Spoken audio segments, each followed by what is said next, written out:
Ladies and gentlemen, presented by the Slam Society, it's the Insider's Edge Podcast with your host, Karlifornia.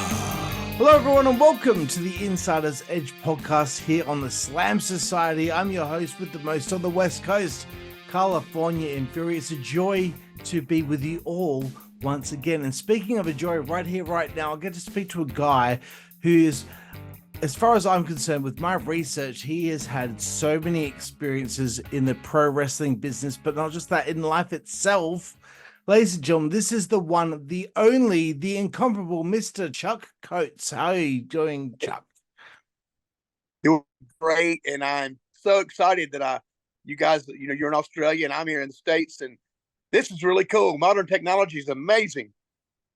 It is crazy, bro. It is crazy. And speaking of crazy, the wrestling business is crazy. I want to know, Chuck, how did you become a fan of professional wrestling when you were a young man? Well, it started with my father. He liked pro wrestling, and I'm 56 years old, so we're talking the early 70s. And so part of my reward for doing good in school was to be able to watch wrestling with him on Saturday night here in the States. We come on late, 11 o'clock, 11:30.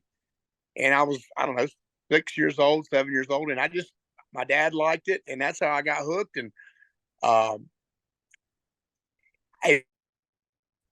when I got into middle school and was playing baseball and this and that, I thought, I want to do this wrestling thing. So I kind of started my dream back then.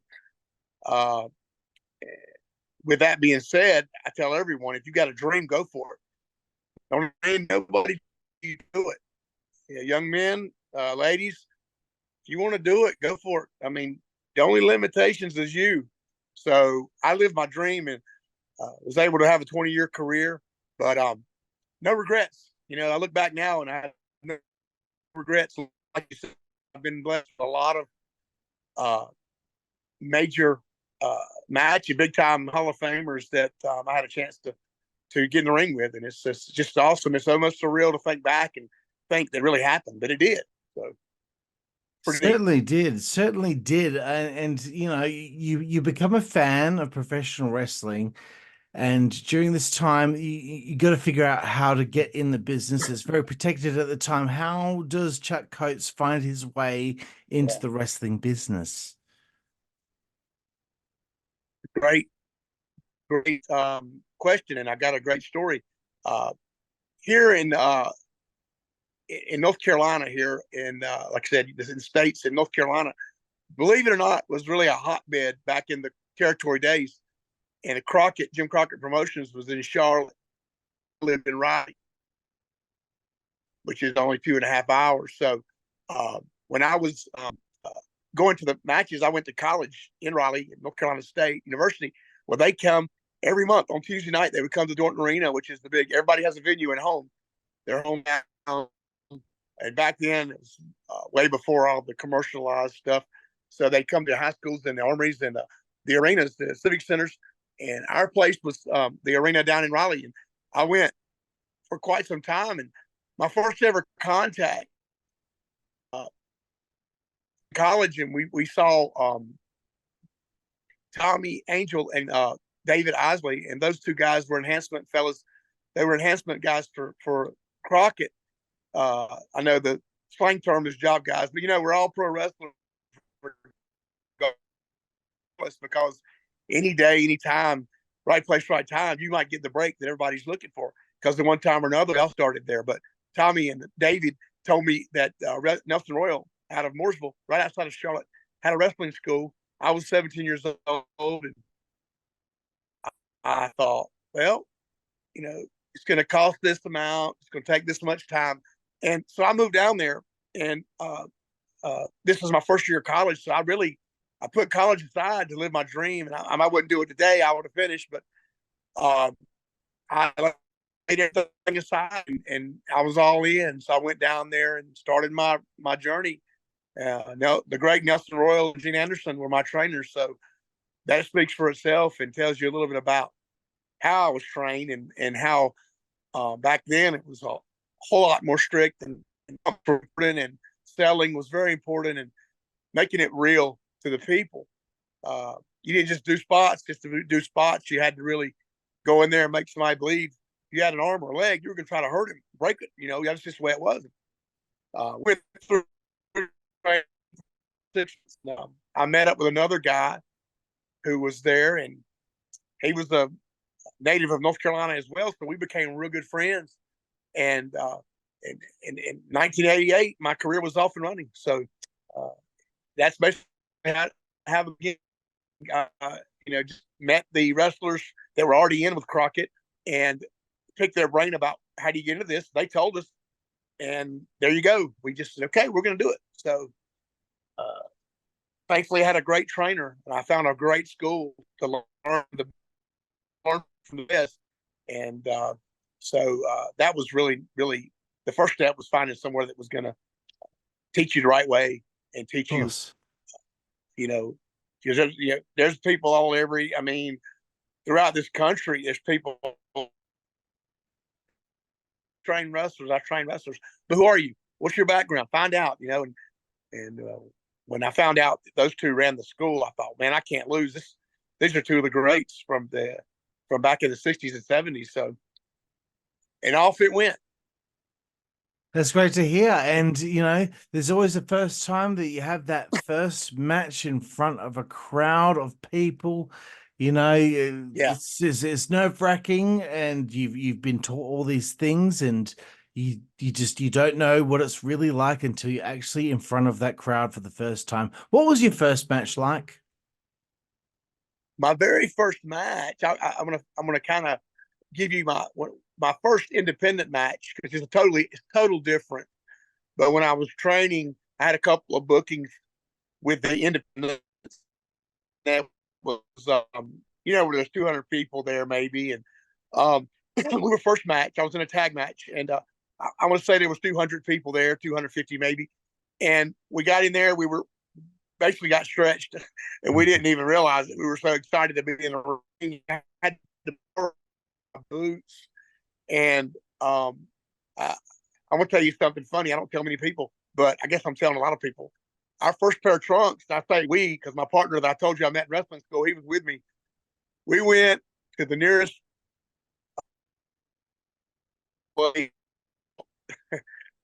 double extra large underbriefs cheerleading, like a very large cheerleader would wear, and it looked just like wrestling trunks. We didn't know what we were doing, but it worked, and that got us off to the start. And we borrowed the boots that night, and solid match. I wasn't really nervous. I was more anxious, but that was one of probably 10 independent matches I had before Nelson called us and said, are you guys ready to go? And at the time, this was 1989 or 88, 89. At the time, Vince wanted new faces about every 6 months. He didn't want to beat up the same guys every week, because it wasn't really, and it was a group of us, 23 of us. Gene Ligon, Tommy Angel, the guy I mentioned earlier, David Hogsley, George South, me and Mike, and Gene Ligon was our guy who reported to. Who else was in it? Italian Stallion was in that group. Joe Cruz. So a lot of guys.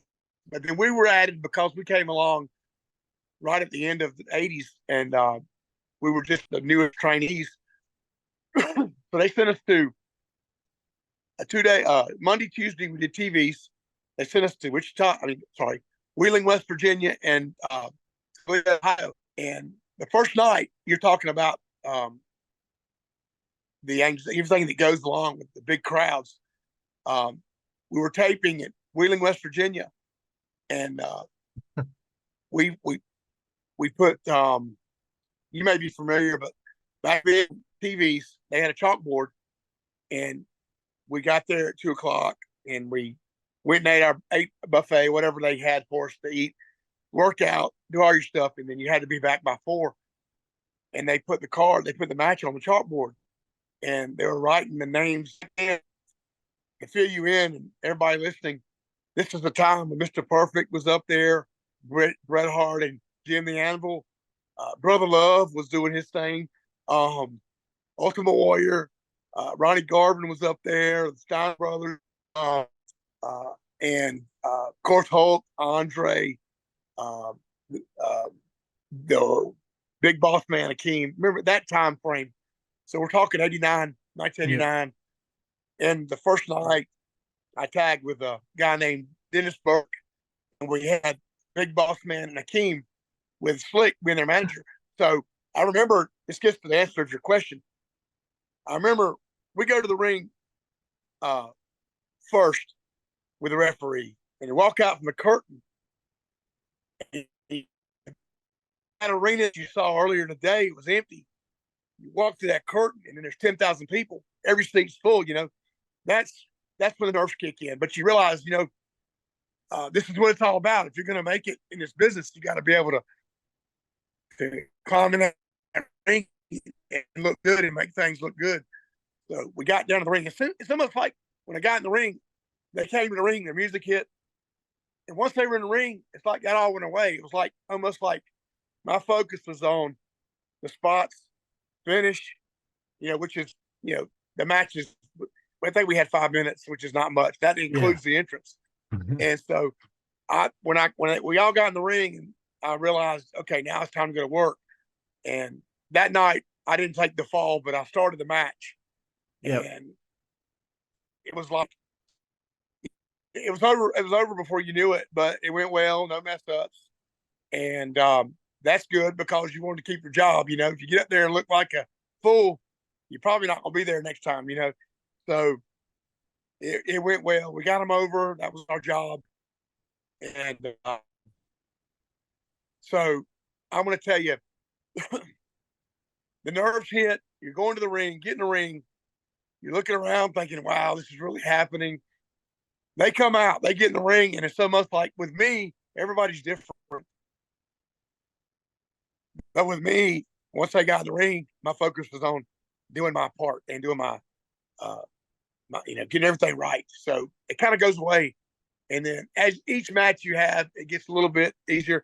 I heard, I think it was, you think of who was, one of the big stars said, it may have been Cena, and maybe not, but maybe anyway, one of the big stars said, the day that you come out of that curtain and you don't get chills or don't get a feeling, nerves, whatever, it's the day you need to retire, because that should be something every time. That burst of energy, that adrenaline, all those feelings should be something when you come through the curtain, whether you're doing jobs or whether you're going over and you're world champion.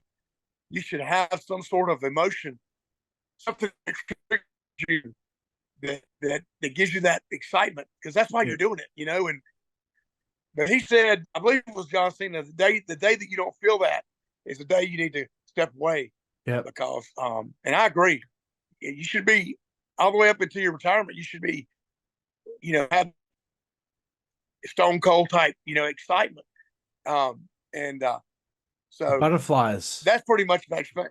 Yeah, exactly. And you should feel that, because that's part of human being human is part of that driven. If you're a wrestler, whether you're a football player, or I guess rugby over there, soccer, you should feel it. You should have some sort of emotion when you get on that field or in that ring or on that mat. And so that was it, man. And from that day on, I was like, I'm ready, wide open. And it was almost like that first big time match is under my belt. When's the next one? You can't get enough, Absolutely. And the next one, from my research, tells me that it was the next day at the Sports Arena in Toledo, Ohio. You and Paul Roma were the Colossal Connection, Andre the Giant, and Haku in a 4-minute match, but you worked with Andre the Giant, bro. Holy shit. Please tell me about this very daunting experience. Well, I'll tell you a really good story. Like you said, everything you just said was exactly right. And as you know, the wrestlers would get together before.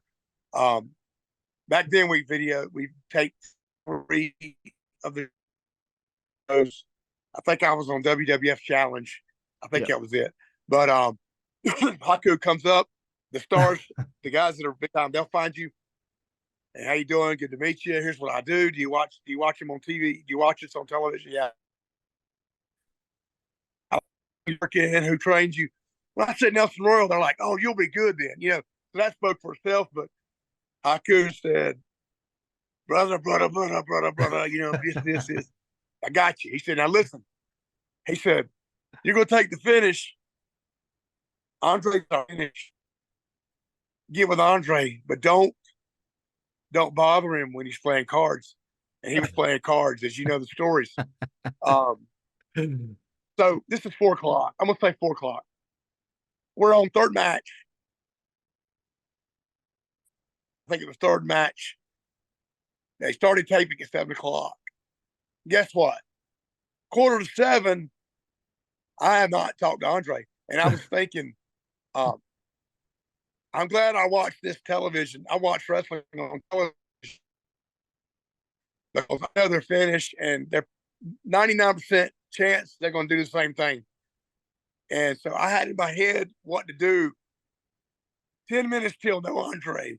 I'm thinking, oh, don't bother him while he's playing cards. Well, I was not about to go there. Right about 5 minutes till, I heard this deep voice. Where is he? Haku's got him by the shoulder, steering him toward me. He says, Andre, here's your guy you're going to beat.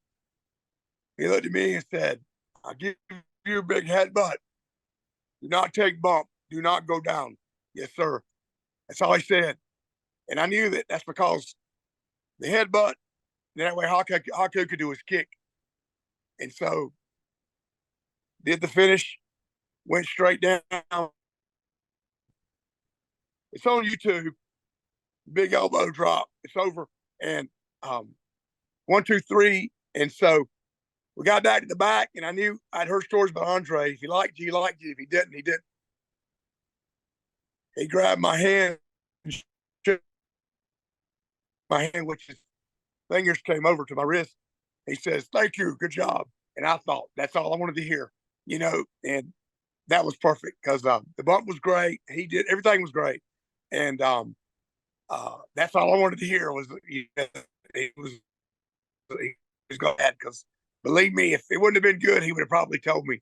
So that was really unbelievable. I mean, still to this day, fast forward today, I'm like, did that really happen? I got to watch the video to believe it myself. I can imagine.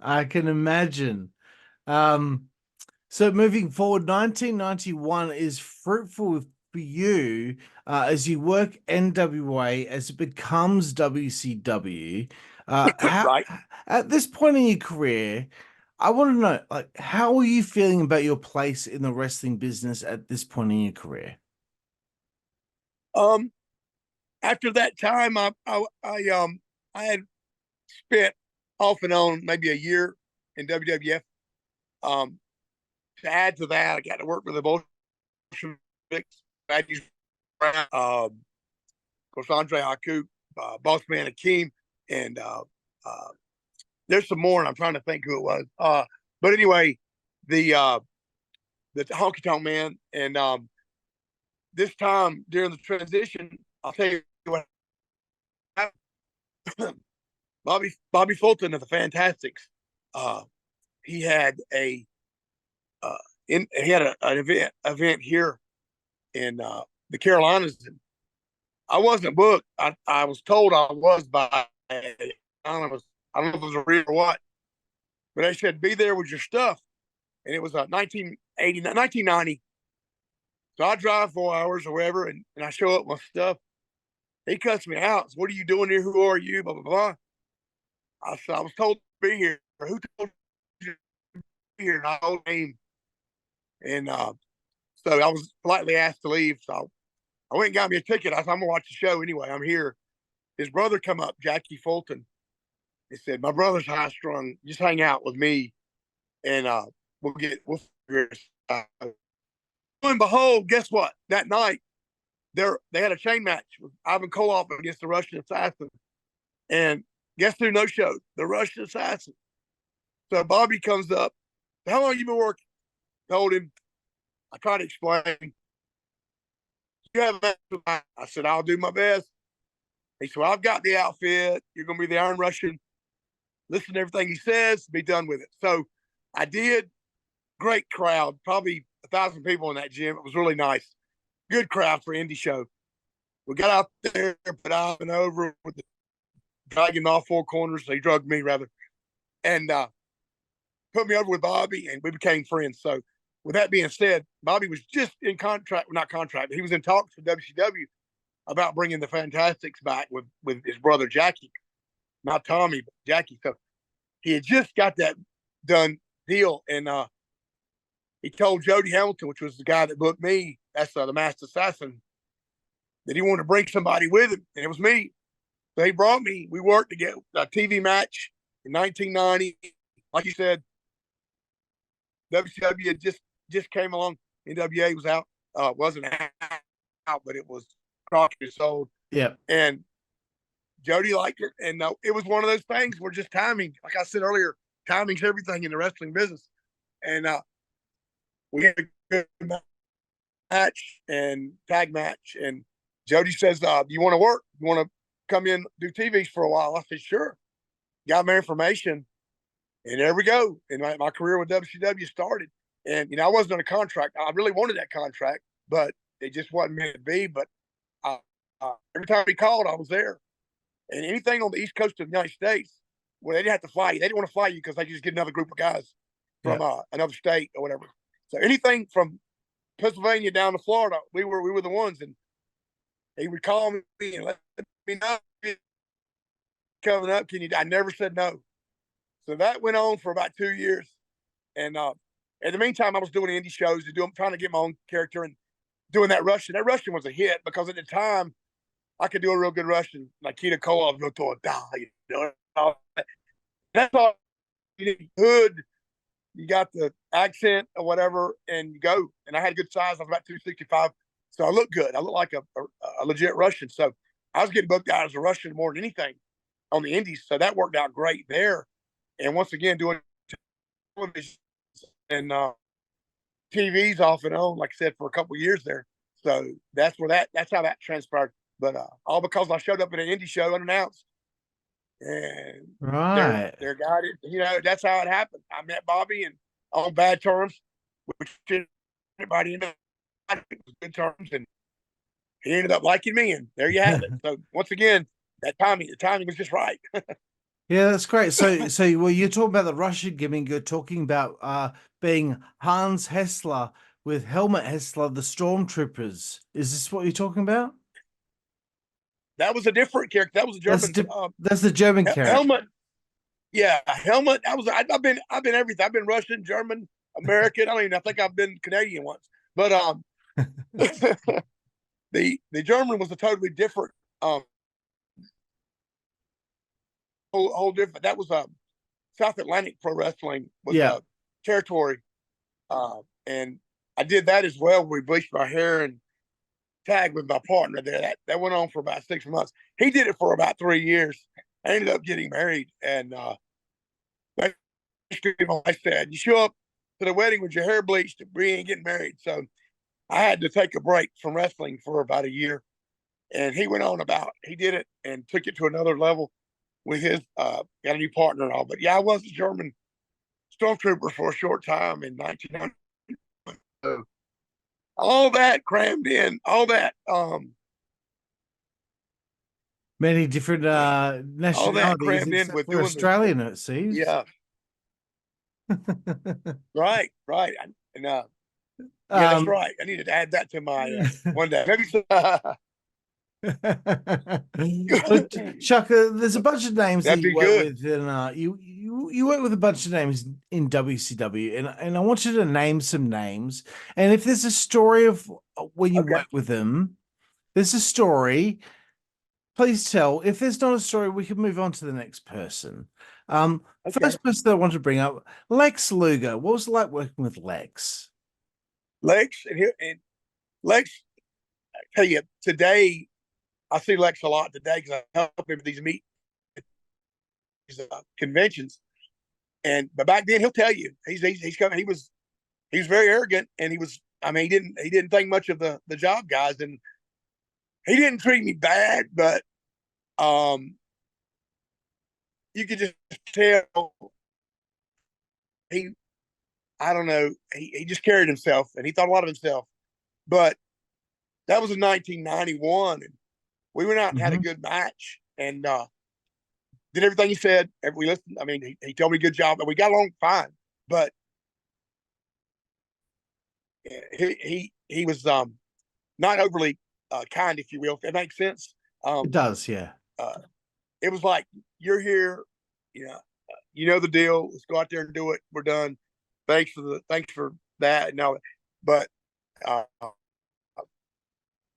being I wasn't one of the regular guys, it was but short and sweet, if you will. I'll just say that. But never mistreated me. Never said nothing bad.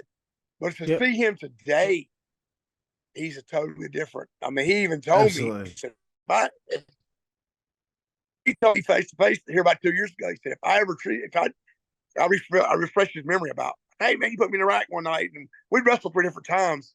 And he said, I did. I said, yeah. And he even told me, he said, well, if I said anything, or back then I was a different person, and I did anything to make he apologized, and he didn't even know he did. Yeah. I said, Lex, you're good, man. It was no problem. And but anyway, he was Lex was probably, let's see, that was 91. So after Yokozuna, right? Yeah. Yeah. When did he slam Yokozuna? Oh, actually, I think that was a bit later on. I think that might have been 93. So maybe it was before. Okay, I'm thinking it was. So he was still, his career hadn't even really. Well,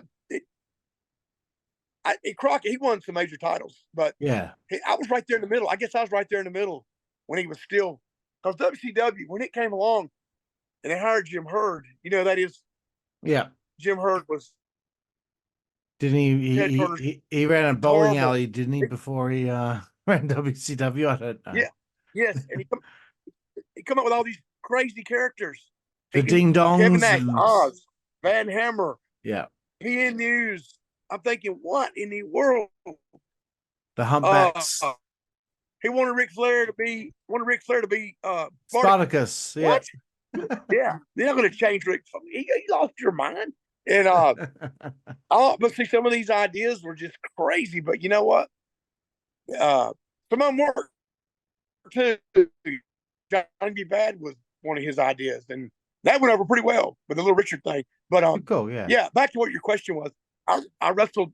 Speaking of Johnny B. Bad, Mark Merrow wrestled him, and the Renegade Warriors, and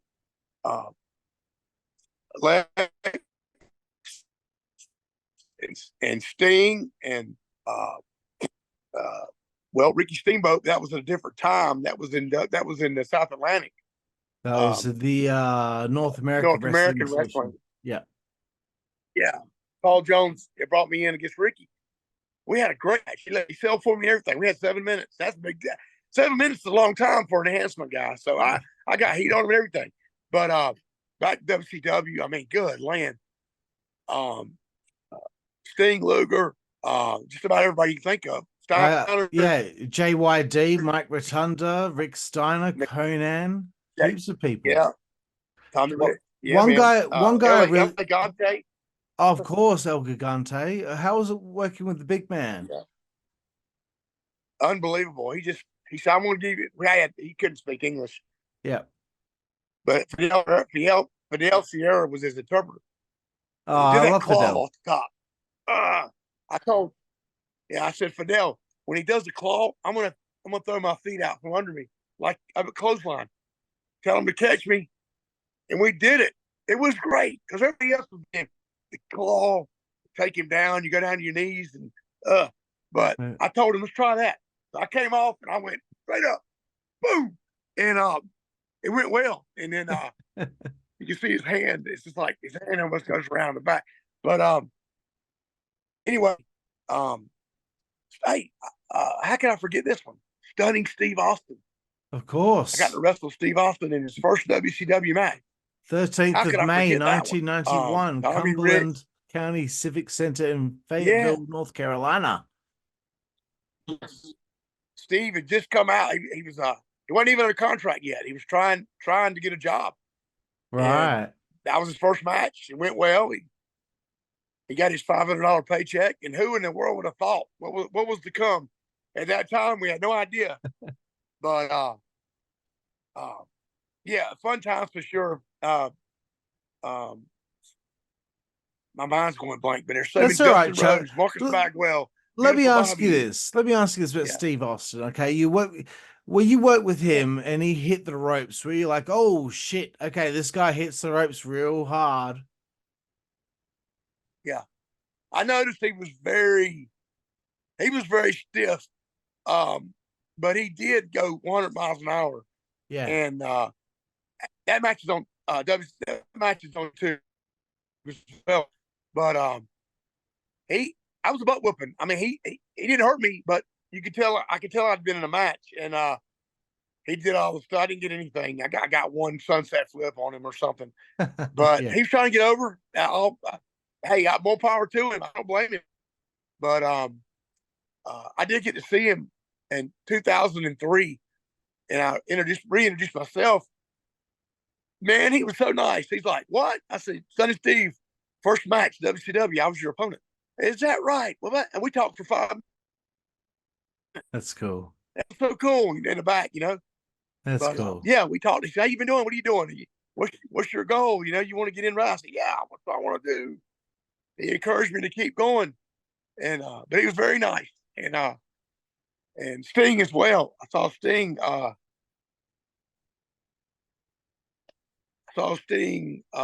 April the 5th this month, and refresh his memory. We were at WrestleCon, and I was working with Tony Hunter, helping the talent. And Sting said, "Is that right?" I said, "Yeah." And the more I talked, the more he remembered. He said, "We have good matches." I said, "Yes, sir. We wrestled 4 times." And he said, "We wrestled 4 times. You must have been pretty good," because I'd have told him no more. And I said, "Well, we had a great time." And he's like, "Well, I must have been asking for you." I said, "Man, it was awesome."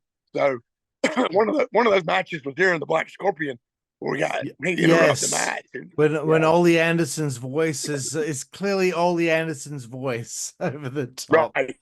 It's the same voice as Headset. it's the same voice as what do you call it? The Fred Typhoon, what was his name? Fred Ottman. Yeah. Yeah. Ole did that one too, didn't he did the same voice for the same characters. Yeah. One guy I wanted to ask you about, Alan Iron Eagle, aka Joe Gomez, because I interviewed Joe, and Joe knew that he was extremely green at the time, and he knew that he needed to work. What's it like working with a guy who's very green and you have to make them look as best as possible? That was tough. I was I was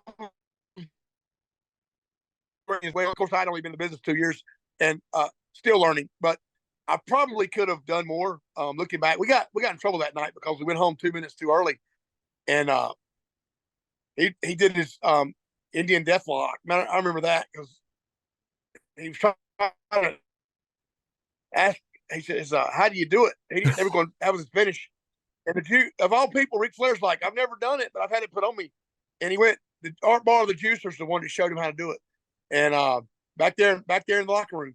So we went 2 minutes too early, and we got blessed out. But it was hard. It was hard because used to the top guys calling the match, and we got in there, and nobody was saying nothing.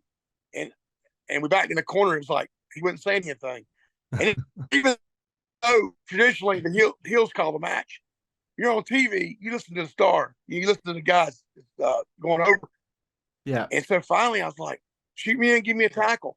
Then it started coming to him. So we were both, it didn't look bad. It just probably was a little shorter than it should have been.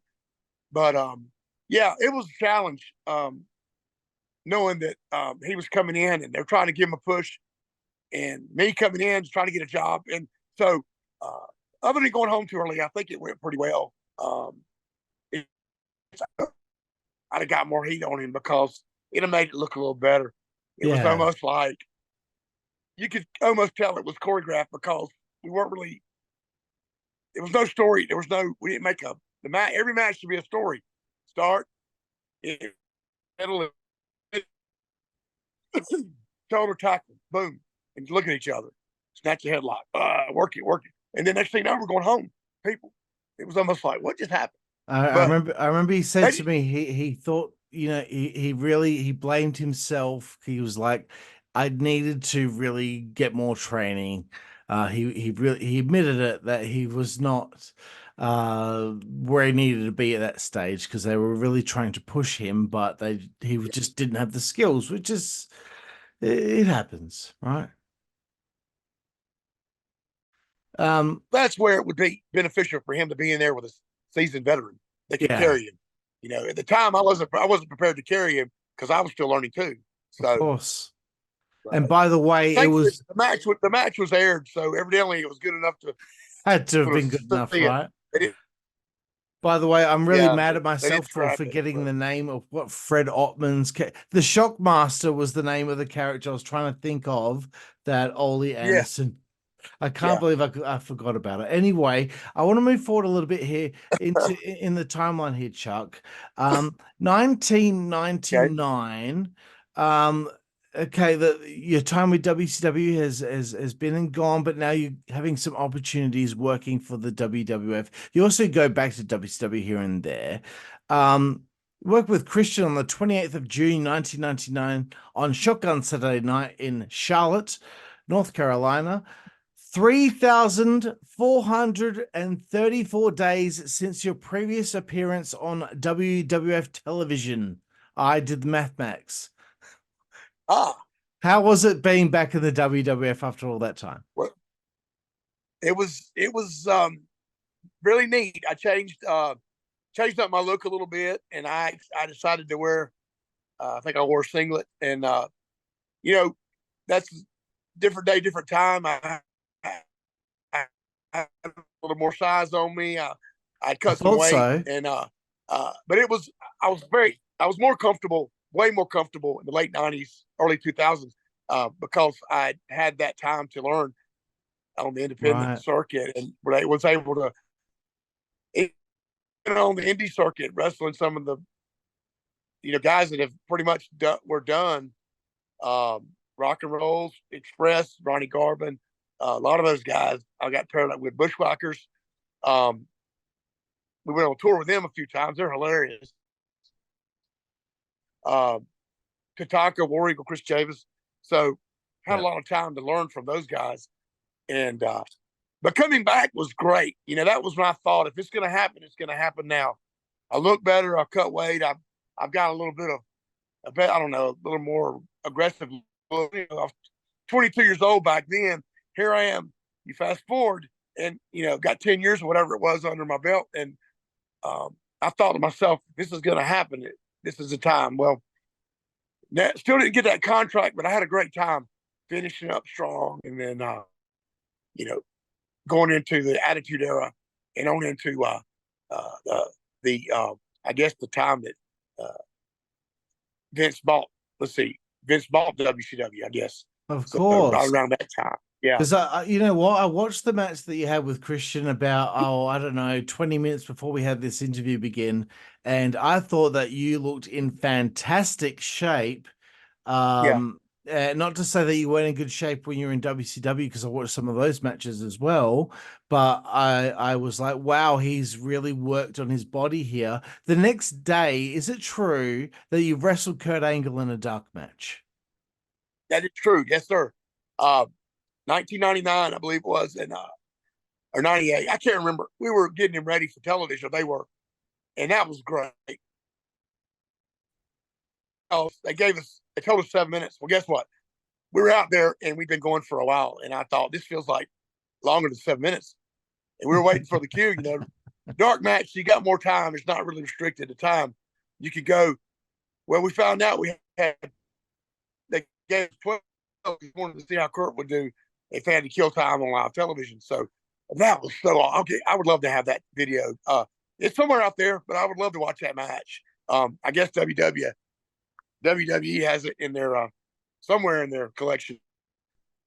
Well, you know what? There are a lot of maybe one day it'll pop up on YouTube. You know what? I'm gonna see if I can find it, because I know that there are a lot of different message forums that they upload the raw footage of the feed from the day on certain shows. If I can find that date, I can see if I can find your match with Kurt, because it might not have any commentary. It might be like all of these vocal tests that are happening, which usually happens on these this bit of footage. I'll see if I can find it for you. I'll do my best. Well, There's so much of them out there, so I'm sure I can figure it out. Well, I will tell you this: if you Google Chuck Coach Kurt Angle, the date will come up for you. Yeah, I've done that. I'll certainly tell you do what that. day it was, but I'll help you out when you're searching. I'm pretty sure I saw on awesome. social media that there was a picture of you and Kurt recently. Did you get to meet up with him recently? Yeah, I saw him.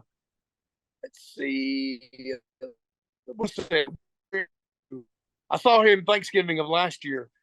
He did one of the Comic-Con Wrestle Cage, or one of the big events down here. Yeah, and I had a chance to say hello. Saw him at the hotel, and remembered. I don't specifically remember you, but I remember the dark matches, and we talked about. I love amateur wrestling, so we talked about that for, of course, a good time, because he loves talking about. And so yeah, that was a good opportunity to catch up. And some of these guys love to hear from you. They're like, "Tell me more." I want to know. Some people, it's kind of neat because we're kind of, even nobody really knows this, we're still part of what they were and what they are today. We made those guys look good, and that game over. And so now there's guys, I've seen guys in the ring that had no business in the ring, but sometimes when they book back then, you really don't know what you're getting. You're trusting whoever told you, "Hey, this guy can go." I mean, you bring in 7 or 8, 10 guys, 2 that maybe are not ready. So, yeah, and they won't last long, because once they, and but overall, most of the guys will tell you that people like us, we made them, we did our part, because even the NFL, they have to have practice squads and people who work behind them to make them better. Same type thing. Of course. Third string offensive tackle, he's got to work with somebody to get better. And absolutely, that's a good comparison. I always say that guys like you are just as important as a Hulk Hogan, as a Steve Austin, because there's no Hulk Hogan or a Steve Austin or a Sting. All those, they're not there without you guys. You guys got them there, and you guys, pretty much, I would say you guys are the foundation. I know people going about, oh, he's a jobber. No. Shut up. You don't know what the fuck you're talking about. Okay. These guys work their fucking asses off to make everyone look good, which made the business better, because if everyone had a competitive match all the time, then who's a star? No, someone needs to make someone look like a star. And that's what guys like you did. I agree 100%. And not just me, but hundreds of my friends. I mean, there's I can name 10 guys right now who could have easily been John Cena, or been Dolph Ziggler, or could have been AJ Styles, or it's just timing. Mm-hmm. And a lot of it, like I said, it wasn't meant to be. And I'm good with that. I'm fine with that. Matter of fact, sometimes I think it's great, because I wouldn't have probably fell into some of the temptations, because wrestling back then, it came with a whole lot. You had to have a lot of willpower to stay away from the bad stuff, and that's why so many of our friends have died in their 40s, because they your heart's one muscle and it can't take but so much. Mm-hmm. And I may have been caught up in that. So I try to keep my glass half full, and I'm 56 years old and I'm still here talking to you. So it may have been a blessing in disguise that I was held at bay, but that doesn't take away, like you said, the career I had and how much fun I had. I wouldn't trade it for nothing. I mean, I save everything for my kids and grandkids. When I'm gone, they can look and say, my grandpa wrestled, or I saved, so. And with that being said, I've got a 25 VHS tapes I need to get transferred over to those things won't be around for long. But back then that's what we did, video recorder, and that was it. I'm fighting the same thing you are. I'm trying to keep my voice. Fair enough, bro. Okay. After that match with Kurt Angle, you did work a couple more times in WCW. You worked with Scotty 2 Hotty in the WWF, Sean O'Hare, Bill DeMott and Albert, teaming with Pat Cusick. Some things going on there, between 2000 and 2002. But my research tells me, please correct me if I'm wrong. My research tells me after 2002, you did not wrestle again until 2019. Please let me know if the internet is incorrect. Did you say 2019? 2019. You might have actually wrestled on March 31st this year in a battle royal. I was listed and I didn't get a chance to do it. Oh, you didn't? That is true though. I was, yeah. Now, here's what happened.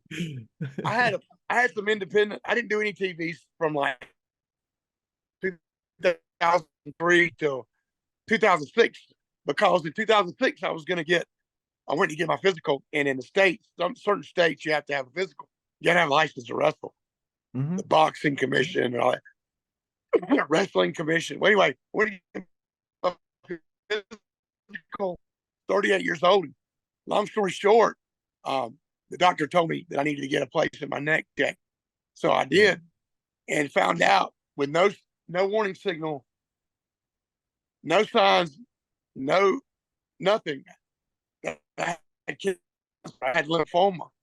And so, of course, right then, my career, I stopped. I said, I want to get well. I want to be alive next year.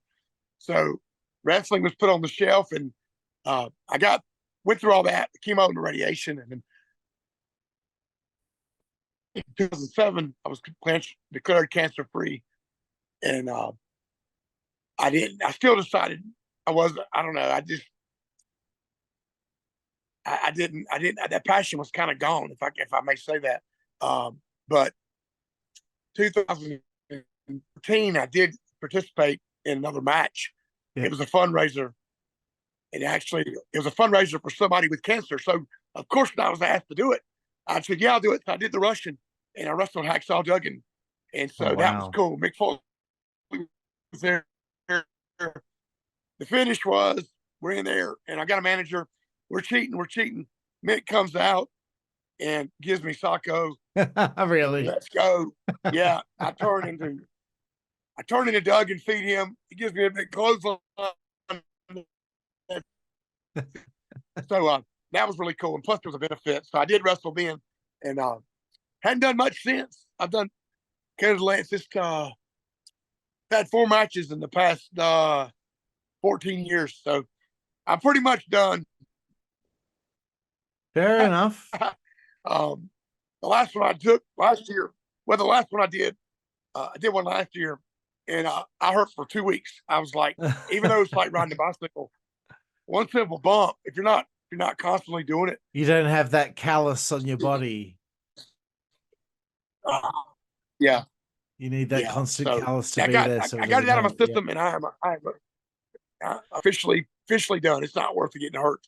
And no, fair enough. I understand. I used to wrestle, and I couldn't even imagine trying to do it now. And I'm only 37.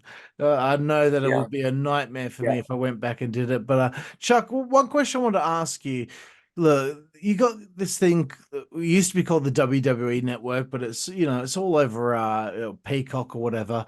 Your matches are on there in WCW and the WWE or WWF, also on YouTube and all that. You're immortalized. You're going to be around there forever. Lots of people watched all these shows for many, many years, and they probably remember your name. They probably remember Reno Riggins. They probably remember Mike Sharp. They probably remember a lot of names that showed up quite a lot, Barry Horowitz, etc. How do you hope to be remembered? That's a great question. I would like those names you mentioned, or I just met Barry for the first time last August. Such a great guy, and Yeah, never did get to meet Mark Sharp. But I've been around uh, some of the guys you mentioned, and there were some really good, solid athletes, and they did really good work. Um, uh, but looking back, I always tell people, and I say this jokingly, every year they have the Hall of Fame, and I was like, when are they going to start the Job Guy Hall of Fame? So I'm sure very hard with Mike Sharp would be the first inductee, but I'd like to be remembered as someone who gave 110%, that didn't ever have a problem with me. I was asked to do whatever, and I go out there and do it. And for the guys that I work with to what little bit they can remember, to look like Sting said just the other day, you must have been pretty good, because we had 4 matches. That means evidently thought something was going yeah, good. back then, you're just wrestling somebody one time was a big deal. But yeah. so I'd like to be remembered as someone who busted their tail, that was always willing to do whatever he was asked, and they gave 100% to make my opponent look good. And at the end, it's all about putting people in seats, and that's what we did back then, before all the Monday Night Raws and all the other things. Back then we made money off the house, and the house Yep. wasn't full. You didn't get paid as much, and so starts on television. That camera's a powerful thing, and the better we look on television, the more people are going to want to see us live at the arenas. So, with that being said, I'd like to be known as the guy that was almost there. He just about anytime could have got that break, but it just wasn't meant to be. But I take pride in looking back and seeing the work put in. Like you said, it's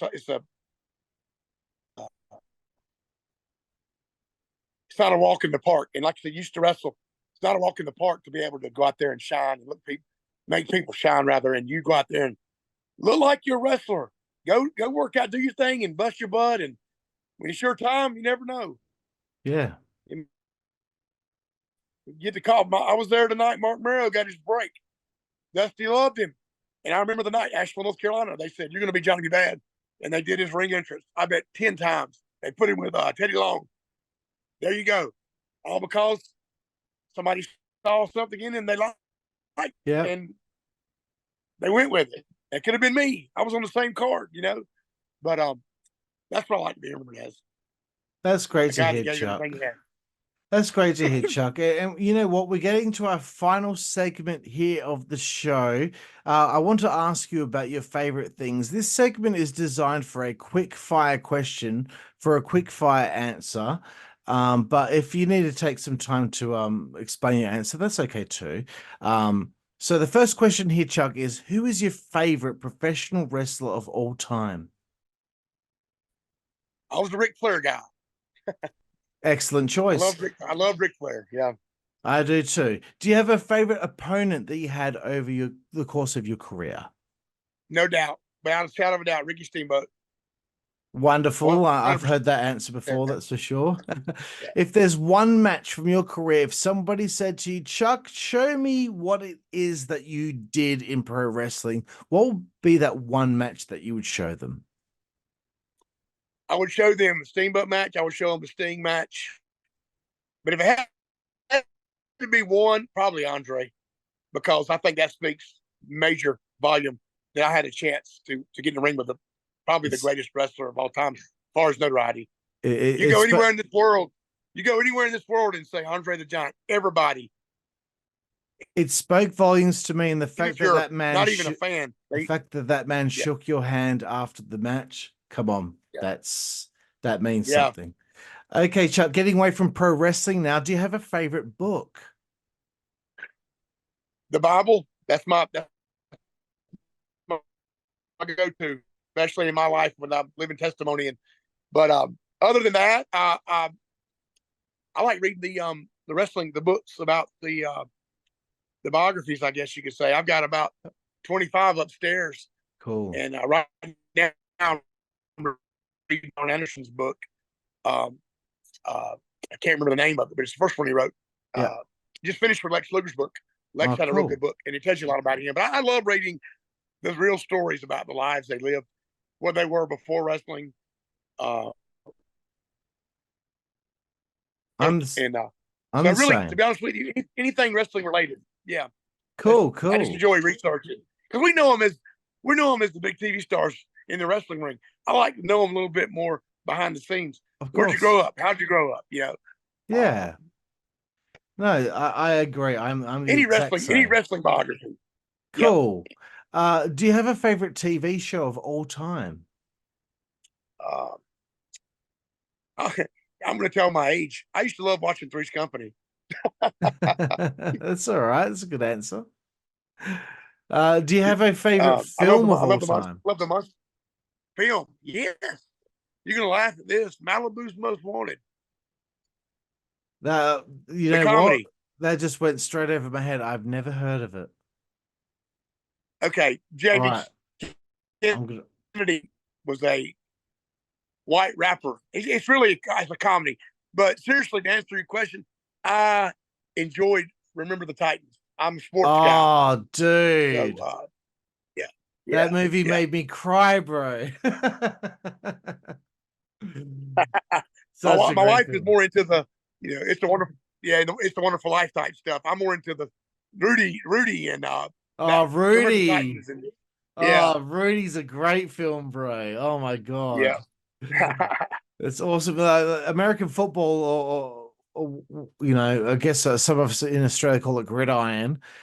It's not a pastime over here, but the films about that sport, it just sings to me. Okay, getting away from films. Can I ask you one thing? Sure. Back to football. Why? And I'm an American, so I can say this. Why do we call it football? We pass the thing. Very rarely do we kick it. Soccer is football. Yeah. Where did we get that from? People who play soccer, they get pissed off that we call football. They call it football. They call it football. And they're like, why you call it football? You use your hands half the time. In 3 hours of a football, American football game lasts 3.5 hours. I bet they kick it 5 minutes the whole game. Yeah, exactly. It's ridiculous, right? then we're like, your sport's called soccer, bro. Your sport's called soccer. We use our feet all the time. No, you're called soccer. Okay. Do you have a favorite band or musical artist, Chuck? I grew up enjoying Kiss. Nice. That was if I bought an album, that's who it was. Like I said, I'm telling my age because it was a long time ago. Bro, my car seat covers a Kiss Love Gun. Oh yeah. Well, today I'm not much into rock. I'm more into Creedence Clearwater Revival and John Fogerty. The kind of easygoing Saturday afternoon at the beach type. Jimmy Buffett. I'm not into the loud music anymore. Back when I was young, I was.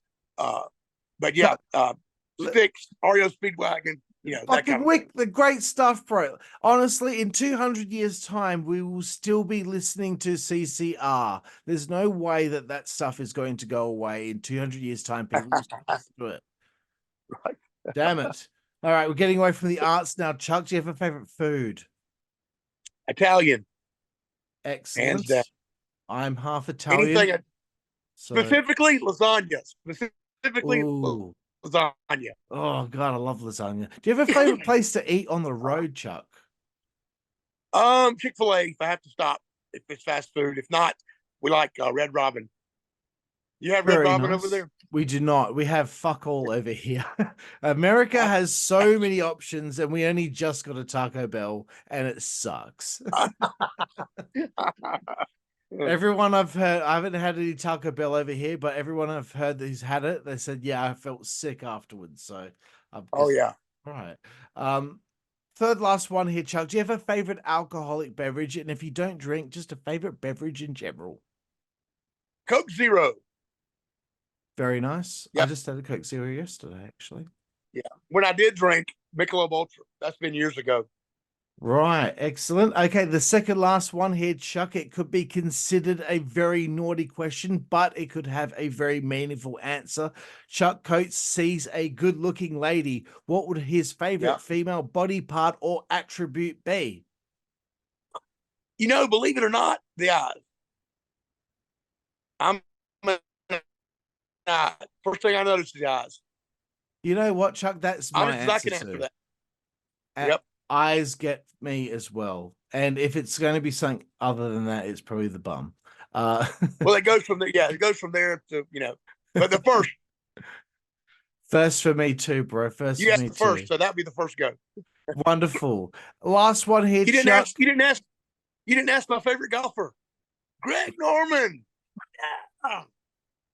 Bro, did you see that shark. documentary that they did on him? Oh, I was so devastated for him. Not yet, but he is my guy. I wear his shirts and everything. Shark, I love Greg Norman. Oh, I had no, because he's Australian, but I knew he always had like the most prize money from anyone for a while there. But I had no idea that he was so close to winning these major championships and then choked.